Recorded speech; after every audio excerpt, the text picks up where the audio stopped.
और फिर क्या करें, तो कोई भी फंक्शन का सबसे पहले क्या करना है, स्क्वायर, क्योंकि रूट मीन स्क्वायर का उल्टा पढ़ना है।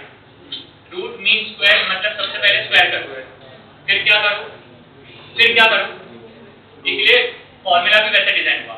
फॉर्मूला रियल में फॉर्मूला क्या है, सबसे पहले तुम करोगे, अगर आरएमएस चाहिए है ना, अगर आरएमएस चाहिए तो सबसे पहले क्या करना चाहिए, स्क्वायर, तो तुम यहाँ पे करोगे आई स्क्वायर, फिर तुम क्या करोगे, मीन, तो मीन मतलब इंटीग्रेशन,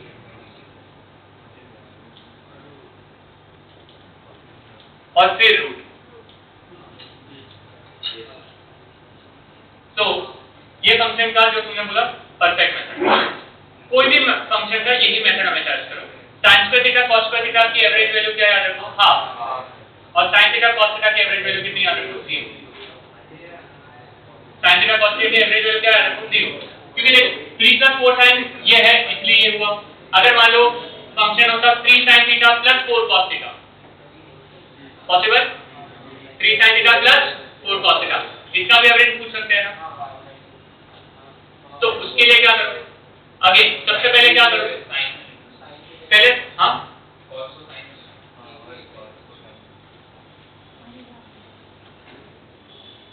सुनो, मैं बोल रहा हूँ आई को क्या लिखा तुमने, 3 sin थीटा प्लस 4 cos, सही है ना।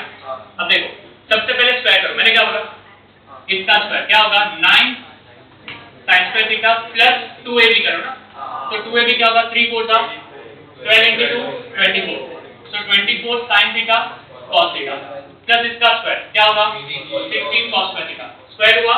अब मीन करो, मीन sin स्क्वायर थीटा का मीन कितना, हाफ, तो 9/2 plus sin theta cos theta को 2 sin थीटा cos थीटा लिखेंगे तो sin 2 थीटा होगा, तो इसका भी एवरेज वैल्यू क्या होगा, 0 प्लस 16 इंटू क्या करोगे, हाफ, 16 प्लस 9 कितना होगा, 25/2। अब लास्ट स्टेप रूट, तो आंसर इज 5/2। समझा। तो आरएमएस निकालने के लिए उल्टा करना है, हमेशा स्क्वायर करना है, मीन करना है, रूट करना है, समझ में आया। तो तुम्हें कोई भी केस करने की जरूरत नहीं है, ये हमेशा कोई भी के लिए चलेगा। सबसे पहले स्क्वायर, फिर मीन, फिर रूट, आंसर आया। समझा। हाँ ग्राफ आया ना, ग्राफ, तो उस ग्राफ को पहले लिखना पड़ेगा एज अ फंक्शन, फिर तुम्हें ये स्टेप सॉल्व करना पड़ेगा। अभी समझ में आया ना। तो कई बार ग्राफ आते हैं तो ग्राफ के लिए करना है, ठीक है। अच्छा ये मैं इसके लिए बताया, ई एवरेज में भी आरएमएस आएगा निकालने के लिए, तो जब फंक्शन आएगा आरएमएस निकालने के लिए तो ये बन रहा है, ठीक है। चलो आगे जाते हैं। नेक्स्ट कौन सा है आपके पास, intensity 7।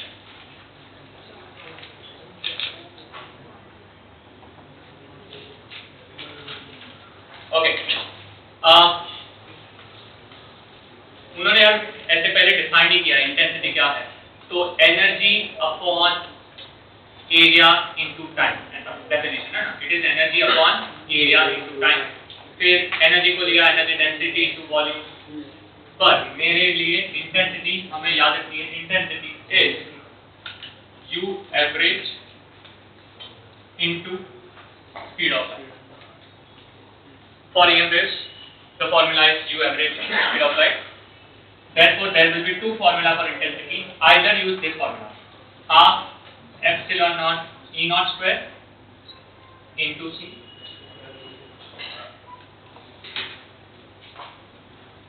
or V naught square by 2 mu naught into C.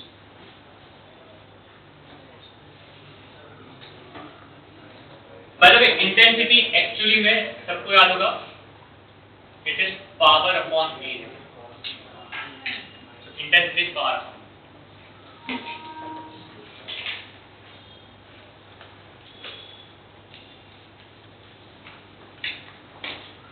अच्छा also उन्होंने नीचे ना नोट करके लिखा intensity due two point source करके।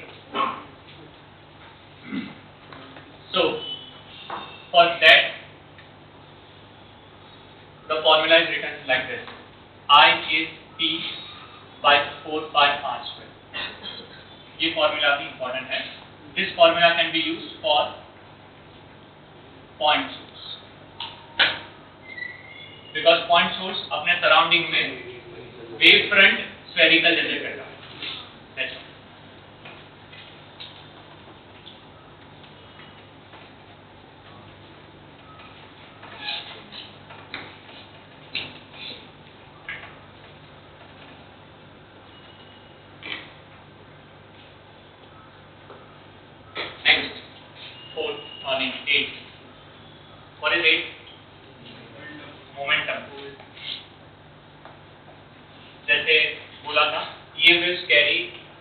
मोमेंटम एंड एनर्जी सिखा दिया।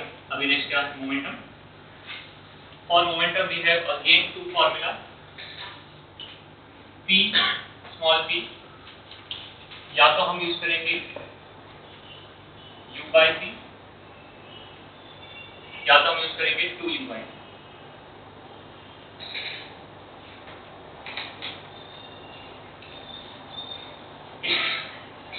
u by p for perfectly absorbing medium, 2u by p for perfectly reflecting surface।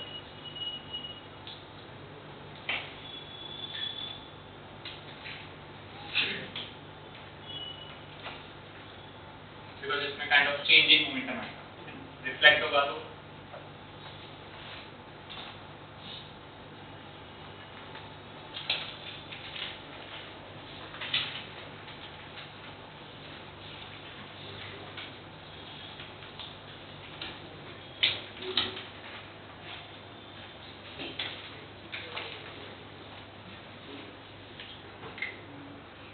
कुछ नया कंसेप्ट, कुछ एक्स्ट्रा कंसेप्ट है, पॉइंटिंग वेक्टर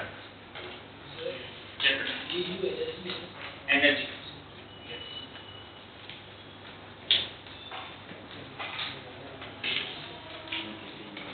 सो जनरली मुझे एक बात बता, अगर हमें वो एवरेज लेना पड़ेगा क्योंकि वो पूछेंगे भी एवरेज मोमेंटम, क्योंकि वरना तो मोमेंटम भी टाइम टू टाइम नहीं है। तो ये तुम्हें लेना पड़ेगा आगे जाके एवरेज, तो u एवरेज बाय p और इसमें 2u एवरेज बाय p जब क्वेश्चन में मेंशन करेगा, और वो मेंशन वही करेगा।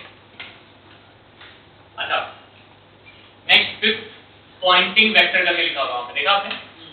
अच्छा, वो स्पेलिंग मिस्टेक नहीं है, बिकॉज ये साइंटिस्ट का नाम था तो उसने अपने नाम से बनाया है। हाँ, उसका नाम ही पॉइंटिंग वेक्टर ही था, पॉइंटिंग ही था, वेक्टर नाम ही था, नाम पॉइंटिंग था। By the way Poynting is basically, अगर आप पढ़ोगे तो the rate of flow of energy in electromagnetic wave is described by the vector point, और उसका फॉर्मूला लिखा हुआ है। क्या फॉर्मूला लिखा हुआ है चेक करोगे तो E vector cross V vector upon U1 is pointing, ठीक है? That's the way it is defined. Simple word में बोले ना तो पॉइंटिंग वेक्टर का काम क्या है? वो एक ही चीज आपको बताता है, the direction of propagation. So Poynting point करता है in the direction of propagation. तो वो तो तुमने पहले लिख ही लिया है, तो इसलिए नहीं लिखोगे तो चलेगा। जनरली मैंने अभी तक पीवाईक्यू में पॉइंटिंग वेक्टर का मेंशन नहीं देखा। The only thing is why, because NCERT में पॉइंटिंग वेक्टर का नाम नहीं, ओके? बिकॉज़ एक्चुअली में थोड़ा हाई कंसेप्ट था, तो पॉइंटिंग वेक्टर जनरली नहीं। बट हां, पता हो तो कोई गलत बात नहीं। पॉइंटिंग वेक्टर को डिफाइन कैसे करते हैं? E vector cross V vector upon. अच्छा, तो इसके नीचे जो पार्ट है वो बहुत इंपॉर्टेंट है। क्या नाम दिया हुआ चेक करो, radiation pressure. So ninth is pressure और the radiation pressure.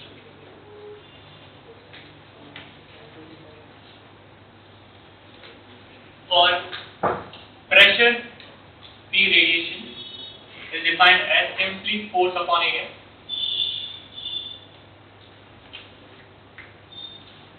What? Direction of energy or direction of propulsion. Same. अच्छा, इन्होंने ना फॉर्मूला जो दिया है ना, I am going to modify that formula. So the formula which we are going to use henceforth is radiation pressure को हम use करेंगे, या तो यूज करेंगे I by C, या तो हम यूज करेंगे 2I by C। उन्होंने डिफाइन किया है with respect to Poynting vector, देखा आपने? और मैं उसको चेंज कर रहा हूं। मैं उसको कैसे डिफाइन करूंगा? With intensity, okay? So I by C किसके लिए यूज करोगे? फॉर परफेक्टली एब्जॉर्बिंग मटेरियल या मीडियम, और 2I by C किसके लिए? For perfectly reflecting.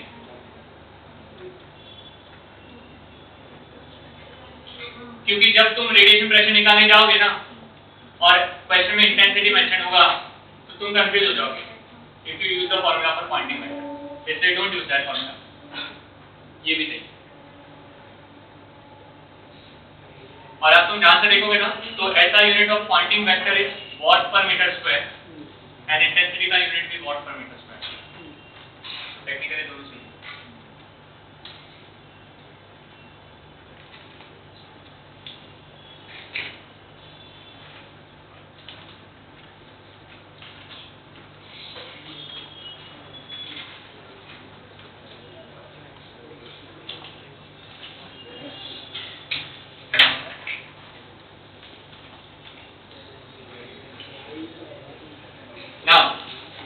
Last page 543 मेरा काम खत्म हो गया, बस अभी आपको घर पे जाके जो पढ़ना पड़ेगा वो ईएम स्पेक्ट्रम देखा आपने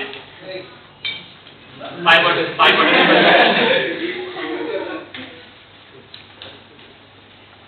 जो भी लिखा है ना सब पढ़ना, मतलब कुछ ऐसा नहीं है। आपको अगर लगे ना कि सर नंबर याद रखे या ना रखे तो मैं बोलूंगा रखने, कि जैसे रेडियो वेव में के अंदर पहला पॉइंट है this are used in AM from 530 to 1710 kilohertz. Sir क्या याद रखें? हाँ, रेंज याद रखनी पड़ेगी। तो मतलब उसमें डिटेल में वो पूछते हैं, कुछ भी आड़ा टेढ़ा पूछते हैं, ठीक है? पहले नहीं पूछ रहे थे, आजकल कुछ भी कर रहे हैं। स्पेक्ट्रम। तो आप ना एक काम करो, देखो पहले तो फंडा समझो, सुनो। वो ऊपर जो स्पेक्ट्रम है ना, वो स्पेक्ट्रम में पहले देखो कि लेफ्ट साइड पे फ्रीक्वेंसी है, राइट साइड पे वेवलेंथ है। यस और नो? तुम्हें पता है फ्रीक्वेंसी और वेवलेंथ इनवर्स प्रोपोर्शन में। सो नीचे से ऊपर जा रहे हैं लेफ्ट साइड पे तो फ्रीक्वेंसी बढ़ती जा रही है, तो करस्पॉन्डिंगली आपका वेवलेंथ कम होते जाएगा। परफेक्ट। फ्रीक्वेंसी बढ़ना मतलब एनर्जी बढ़ना। तो टॉप मोस्ट पे स्पेक्ट्रम में एनर्जी सबसे जिसकी ज्यादा होगी ना वो इलेक्ट्रोमैग्नेटिक वेव्स होंगे, और बॉटम मोस्ट पे वो होंगे जिसकी एनर्जी सबसे कम होगी पर वेवलेंथ सबसे ज्यादा होगी। परफेक्ट। तो स्टार्ट होता है रेडियो वेव से। तो सबसे नीचे कौन होते हैं आपके? Radio wave. Okay, radio wave के ऊपर जाता है अगेन रेडियो, पर ये है एएम रेडियो। पुराने जमाने में अगर आपने आपके मॉम डैड को पूछोगे तो उनको पता रहेगा, एफएम के पहले एएम होता था, ठीक है? एफएम के पहले क्या होता था? एएम। एएम का फुल फॉर्म है एम्पलीट्यूड मॉड्यूलेशन और एफएम का फुल फॉर्म है फ्रीक्वेंसी मॉड्यूलेशन। जो आप सुनते हो एफएम, वो फ्रीक्वेंसी मॉड्यूलेट करके होता है, इसलिए आपके यहाँ ऊपर फ्रीक्वेंसी आती है 93.5। This are your resonant frequency. Okay, आपके कार के अंदर का radio set, when you change the knob, अंदर के सेट के अंदर के कैपेसिटर को चेंज करके 1/2 LC से 93.5 जनरेट करता है, और कार के ऊपर का एंटीना सराउंडिंग फ्रीक्वेंसी में से 93.5 को फिक्स करता है। दोनों सिंक होते हैं और आवाज सुनाई देता है। That's how radio. समझा? एएम के बाद ऊपर नेक्स्ट कौन सा गया? टेलीविजन है, एफएम। उसके बाद शॉर्ट रेडियो, फिर कौन से आए तुम्हारे?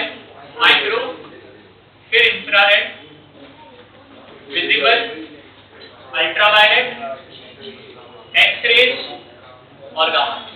तो आई थिंक हाईएस्ट एनर्जी वाले कौन से होंगे? गामा, और लोएस्ट एनर्जी वाले कौन से होंगे? Long radio. और आपको वहां से ना बाजू में वो रेंज लिख लेनी, वो तुम्हें बाजू में लिखनी पड़ेगी और याद कर लेंगे कि कौन सी रेंज में कौन सा आपका स्पेक्ट्रम होगा। विजिबल 400 टू 700 नैनोमीटर के बीच में है, और देखो वहां पे कलर भी लिखे हुए हैं, चेक करें। सिक्योर में इंडिगो को इग्नोर करके बाकी सबको रखा गया, क्योंकि इंडिगो कलर किसी को समझ में नहीं आता। समझ में आया? तो वायलेट के बाद ब्लू है, ब्लू के बाद कौन सा है? ग्रीन, उसके बाद येलो, फिर ऑरेंज और उसके बाद रेड। 50-50 की रेंज में गॉट आइडिया? ठीक है। बाकी सारे चीजें इसमें जो दी है पढ़ोगे। एंड सबसे इंपॉर्टेंट टेबल इसमें कोई है ना, मतलब जो समरी कर रहा है वो लास्ट वाला टेबल, ये वाला।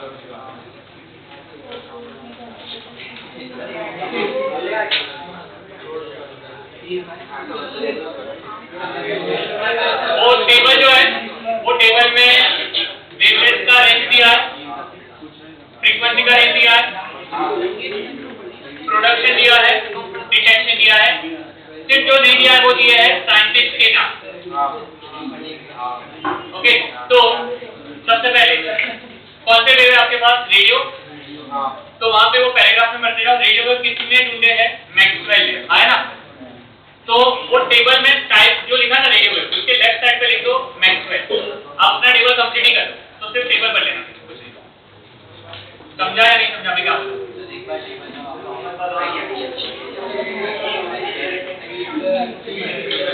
टेबल का फर्स्ट कॉलम रेडियो है ना? रेडियो के बाजू में साइंटिस्ट के नाम लिखो। पहला नाम है मैक्सवेल, उसके बाद माइक्रोवेव मैक्सवेल, मैक्सवेल दोबारा आ गया। इंफ्रारेड हर्शल ने ढूंढा है बेटा,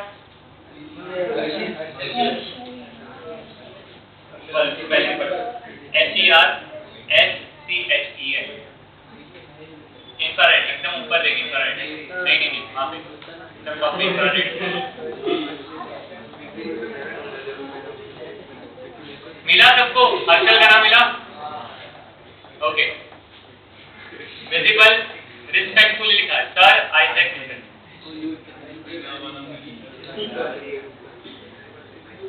यूवी है रिटर,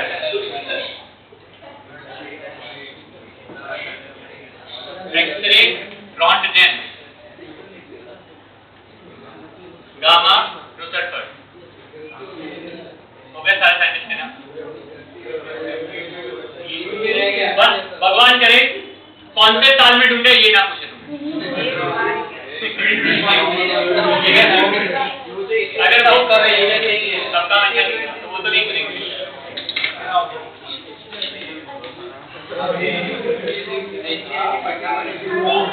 एक बार बता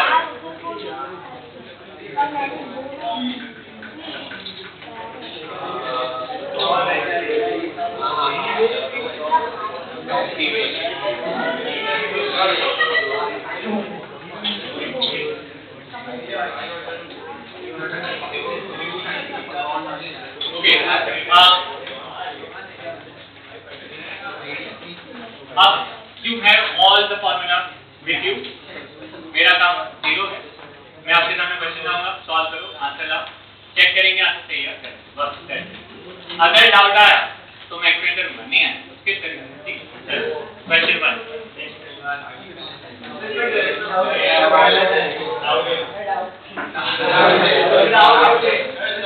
करो, सॉल्व करना स्टार्ट।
भाई पहला तो इजी दिया है, आगे टफ आएंगे, ये तो बहुत इजी। ये इसमें ये तो मोमेंटम डेवलप करने के लिए।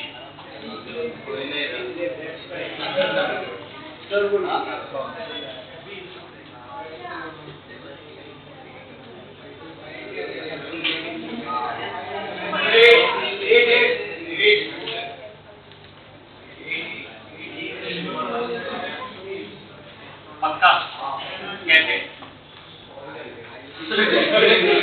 Very highly doubtful. There are two possibilities by which you have got 8 answers. Possibility number 1. Google search 29 June 2022 shift 2. So answer A. तेरे बाजू में नहीं ना बेटा, बाजू में बंदा जोरदार है. Sir I is equal to C D by dt लगाया, उससे C ढूंढना, इसे K तो ना D by A by D I by D सही आंसर है. सर देखिए I is equal to C dV by dt, उससे C मिलेगा और C को यूज करोगे epsilon not D by D, उससे तुम्हें D देना है epsilon not A by D.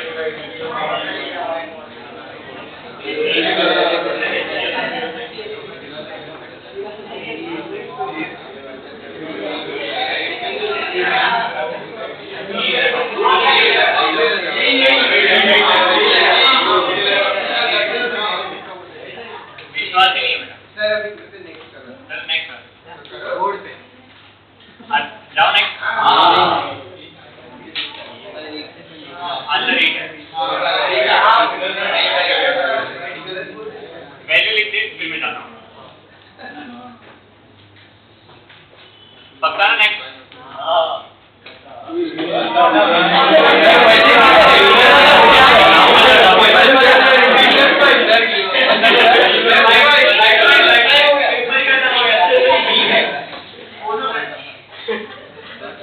तुम्हारे तो एनटीए का जो आता है ना सॉफ्टवेयर तुम्हारा जो जिसमें भी करो इतना घटिया है ना, वो एक तो इतना बड़ा क्वेश्चन दिखता नहीं है, उसमें स्क्रॉल करना पड़ता है. वो तुम नीचे जाओगे तब तक क्वेश्चन ऊपर जाएगा, ऊपर जाओगे तो नीचे जाएगा.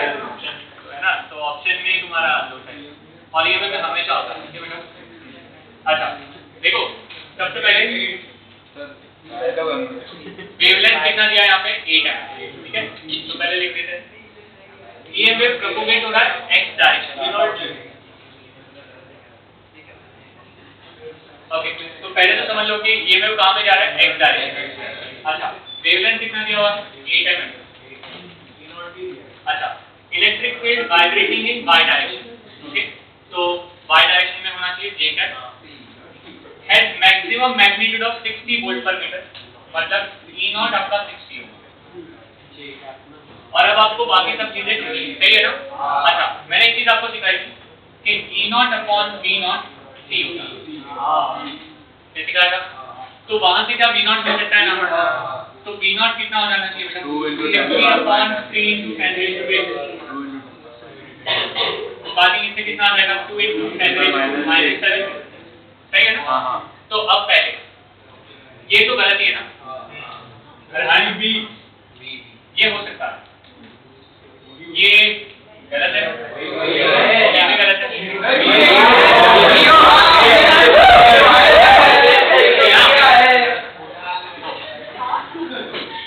ये सही है. कोई आराम से कर दो, आ सकता है तुम्हें कुछ आ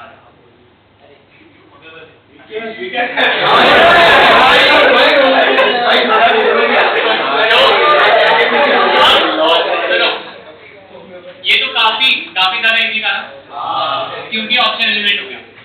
पर हर बार नहीं होगा ना, हर बार नहीं होगा. तो जब हर बार नहीं होगा तो सबसे पहले ये वाले नंबर कहाँ से आओगे?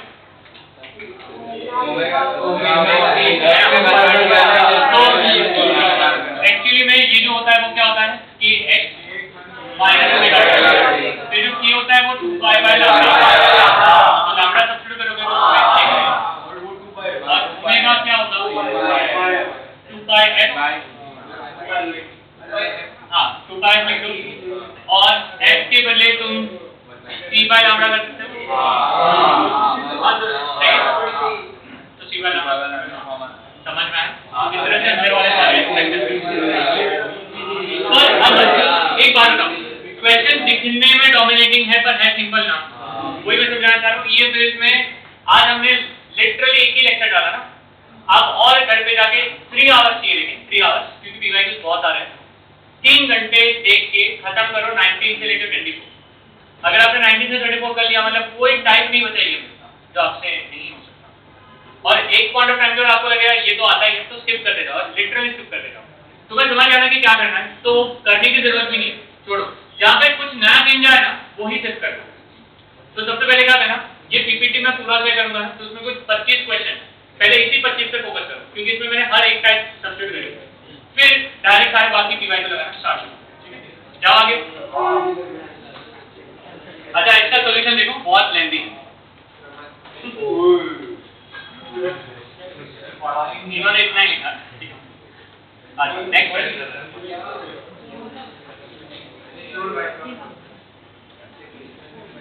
ओके,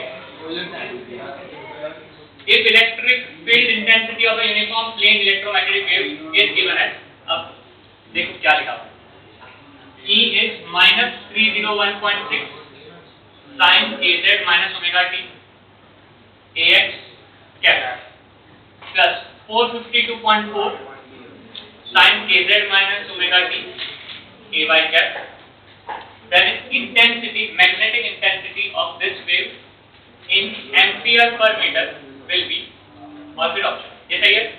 अब एक चीज समझो, जो B होता है ना बेटा वो म्यू नॉट H होता है। B क्या होता है, तो जो H होगा वो B बाय म्यू नॉट होगा। तो अगर B ढूंढना है ना, B ढूंढना है तो वो तुम्हें किससे मिलेगा, E से, और E से ढूंढने के लिए क्या करना पड़ेगा, तुम्हें उसको डिवाइड करना पड़ेगा, because E not upon B not कितना है तुम्हारा C ना, तो तुम्हें ये पूरे को पहले तो किससे डिवाइड करना पड़ेगा, C, दैट इज 3 into 10⁸ ये समझा पक्का। पर साथ में हमें ये देखना है कि जो B आएगा ना वो B में एक चीज नोट करेंगे कि इसमें AX है और ये AY है, इसको सिंपली समझो कि ये माइनस साइन के साथ है तो मतलब ये माइनस आई कैप है और ये प्लस जी कैप है, ये समझा। तो E vector minus i plus j, perfect. Direction of propagation के लिए ये दोनों सेम ही होने चाहिए, है भी, बीच में माइनस है और z मतलब डायरेक्शन ऑफ प्रोपोगेशन हुआ प्लस k कैप। तो मैंने बोला था ऐसा बना देते हैं, यहाँ पे क्या लिखते थे E, यहाँ पे क्या लिखते थे B, यहाँ पे क्या लिखते थे C, याद है। E तुम्हारा क्या चल रहा है माइनस आई प्लस, तो यहाँ पे लिखोगे minus i plus. Direction of propagation कौन से डायरेक्शन में जा रहा है, माइनस, तो मतलब ये हो जाएगा प्लस k, ये समझा। तो मुझे B चाहिए तो मुझे इन दोनों का क्रॉस प्रोडक्ट लेना है। तो क्रॉस प्रोडक्ट किसका लोगे बेटा, k cross minus i plus k। Now what is k cross minus I, k cross i generally क्या होता है j, ऊपर आगे माइनस है तो क्या हो जाएगा minus j plus k cross j minus है, क्या दोनों माइनस होने चाहिए, तो पहले ऑप्शन ही देख लो, दोनों माइनस वाला हो सकता है, ये गलत, ये गलत, ये हो सकता है और ये भी हो सकता है। तो आई थिंक अब कैलकुलेट करके निकालना है, ये समझा नहीं सकता तो कैलकुलेशन लगेगा। कैलकुलेशन कैसे लगेगा समझा, तुम्हें क्या करना पड़ेगा, इसको divide by 3 also divide by, तो किसी भी एक फैक्टर को divide by 3 into 10⁸ also divide by ये करोगे तो आंसर आएगा।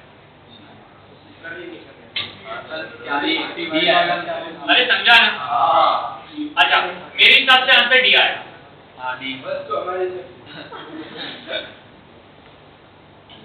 या आएगा क्योंकि 301.6 को जब तुम 3 into 10⁸ से डिवाइड करोगे into 4 into 10⁻⁷ करोगे तो ये तो ऑलमोस्ट सेट हो जाएगा ना। तो ये नंबर जो होगा वो 1 या उसके आसपास आएगा ना, तो 10⁻⁶ का फैक्टर तो आना ही नहीं चाहिए, तो आंसर मेरे हिसाब से 3। तो कैलकुलेशन के बिना ही जनरली सारे ऑप्शन समझ में आ रहा है, ये ऐसे ही सॉल्व करते हैं। तो एक एक लाइन का सॉल्यूशन है।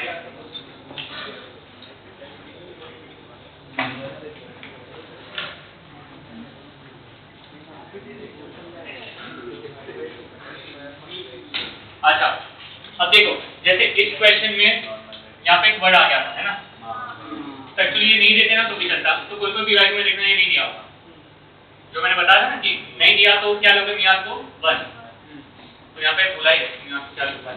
अच्छा, क्वेश्चन के हिसाब से क्या पूछा है, dielectric constant of the wave. Okay, कैसे फाइंड करेंगे जनरली, सो ध्यान से देखो, क्या यहाँ पे 2 × 10⁻10 दिख रहा है, क्या 200 दिख रहा है, तो कैन वी से आपका k 200 है, क्योंकि kx ये होगा ना, और ये आपका ओमेगा होगा, which is 2 × 10⁻10, समझा?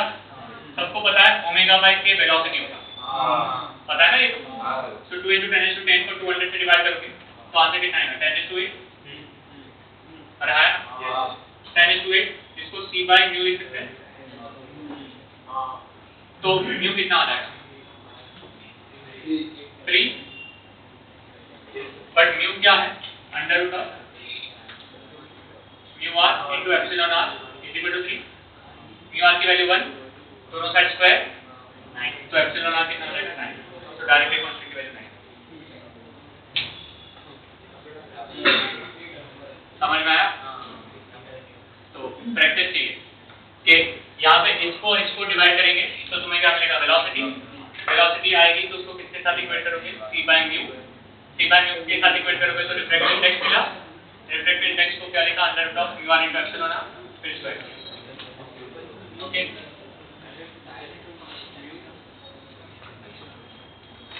जाओगे? अच्छा, अब असली पावर देखो कि अगर क्वेश्चनों को टफ करना है ना तो कैसा कर सकते हैं,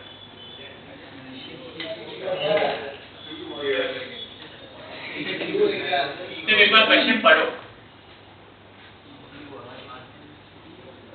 sea water at a frequency 9 × 10⁻² Hz has permittivity epsilon which is 80 epsilon naught and resistivity rho which is 0.25 ohm meter. Imagine a parallel plate capacitor is immersed in sea water and is driven by an alternating voltage source V0 sin 2π3. Then the conduction current becomes 10⁻⁷ x times the displacement current density after time t is equal to 1/800 second. The value of x is how much? मतलब ये ऐसे type का question है कि जो अगर तुम्हारे current, electricity, capacitor and EMF ये तीनों का कुछ मिक्सचर नहीं होगा तब तक सॉल्व।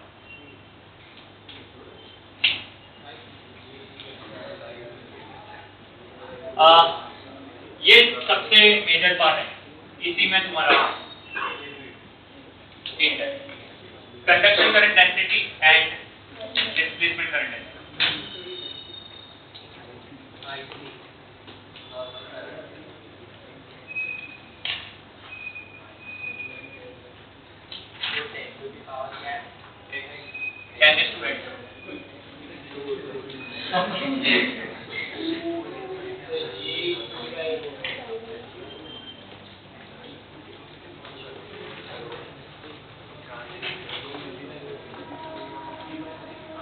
अच्छा सुनो एक बार, पहले मैं फोकस करता हूँ कंडक्शन करंट डेंसिटी, बराबर ना? अच्छा, याद है करंट इलेक्ट्रिसिटी में मैंने सिखा था J इक्वल टू सिग्मा, याद? तो क्या मैं J को सिग्मा टाइम्स E लिख सकता हूँ? पर सिग्मा इज 1/ρ, तो हो जाएगा E/ρ, ये सही है? अच्छी बात, रो दिया। Okay. E electric field between the plates of a capacitor. I can write it is FV/d into ρ. सही है? इसको इक्वेशन बनाना चलेगा? ओके, अब आते हैं JD पे। JD मतलब क्या होगा? Displacement current density. तो सबसे पहले तो JD का फॉर्मूला है हमारे पास, तो पहले डिराइव करने का है। तो पहले लिखते हैं ID, displacement current, formula C dV/dt, सही है? C होगा K epsilon not K/d equal into क्या? dV/dt, सही जा रहा? इसमें से A को डिवाइड करोगे तो IG बाई आएगा and current upon area is current density, तो ये हो जाएगा JD। तुमने फॉर्मूला डिराइव किया, क्या हुआ कि epsilon not by D into dV by dt, ये सही। इसको इक्वेशन क्या नाम देंगे बेटा? 2। अब कंडक्शन करंट डेंसिटी कितना हो जाता है? 10x टाइम्स क्या? Displacement current density. फिर काम करते हैं, सब्स्टिट्यूट करते हैं। सो इसको सब्स्टिट्यूट करो, V अपॉन क्या? D times rho must be 10x times ये value which is k epsilon not by d into dV by dt। सही जा रहा है सर? अंकित सर दोनों साइड पे d कैंसिल करो। ओके, अब नेक्स्ट है V की वैल्यू दी गई है V0 sin 2 pi ft, वो सब्स्टिट्यूट करो यहाँ पे, फिर हो जाएगा V0 sin 2 pi ft upon rho equal to 10 raised to x k epsilon naught is 80 epsilon, substitute कर दो, ये हो जाएगा 80 epsilon naught dV by dt। इसका डेरिवेटिव क्या आएगा? V0 into 2 pi into cos 2 pi। सही जा रहा ना मैं अभी तक? अच्छा, कोई चीज कट होती है तो कट करते हैं, तो आई थिंक V0 और V0 कट होगा, बाकी कुछ भी कट नहीं हो रहा, तो इसको नीचे लेके जाओ, तो sin 2 pi ft upon cos 2 pi ft will become tan 2 pi ft।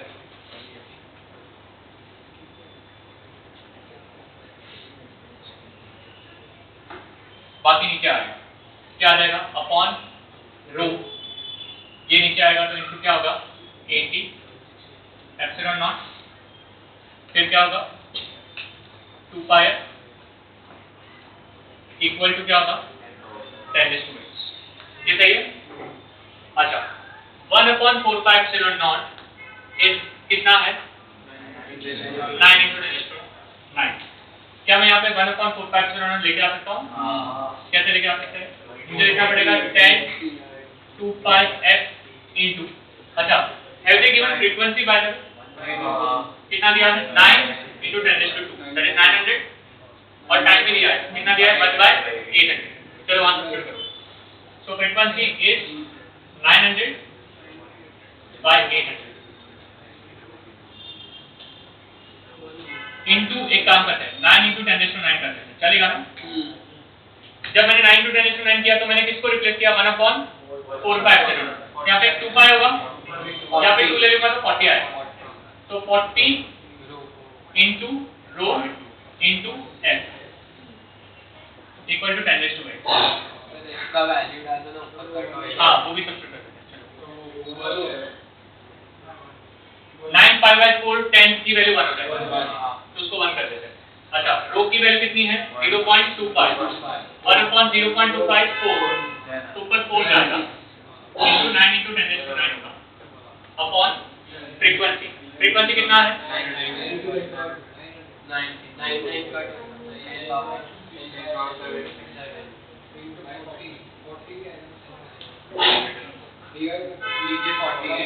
Into कितना है? 40। सो आई थिंक ये कट हुआ, ये 7 होगा, ये भी कट हुआ, x की वैल्यू 6 होगी।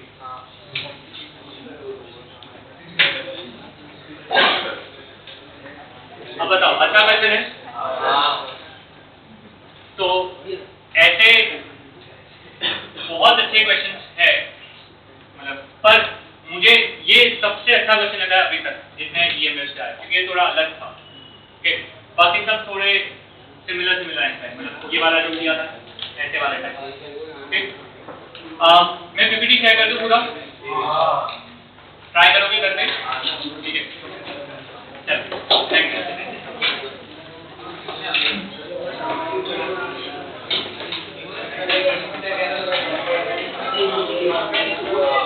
कोई लास्ट कल नहीं आया था, कोई ऐसा था क्या?